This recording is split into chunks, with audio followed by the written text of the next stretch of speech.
actuellement en pleine promotion du film Les Cyclades de Mark Fitoussi dont elle partage l'affiche avec Laure Calamy et Olivia Cote.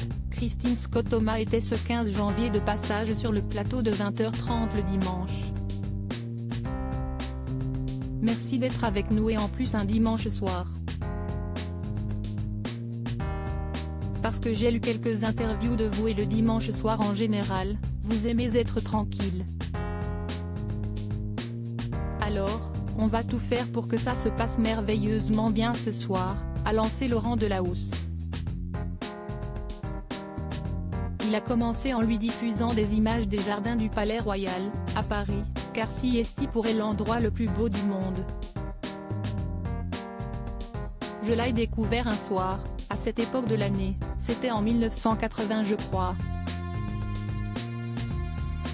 Je suis tombée dedans par hasard, et j'ai découvert ce jardin secret, tout embrumé, très sombre, avec les lumières qu'il venait de mettre.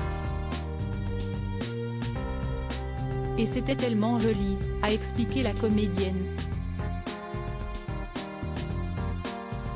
Mais pour que la soirée se passe vraiment bien, Laurent Delahousse est allé encore plus loin en lui offrant des chocolats. Oh, mais vous êtes très galant. A-t-elle réagi littéralement sous le charme du journaliste qui a également noté son goût pour les chaussettes à paillettes dont il lui a rapporté une paire. Il a tellement visé juste que Kristin Scott Thomas était subjuguée. J'adore les chaussettes à paillettes, mais vous êtes formidable, a lancé l'actrice de 62 ans. Un cadeau original qui a séduit la star. Les chaussettes à paillettes, ça doit venir des années 70, quand j'étais jeune, a-t-elle ajouté.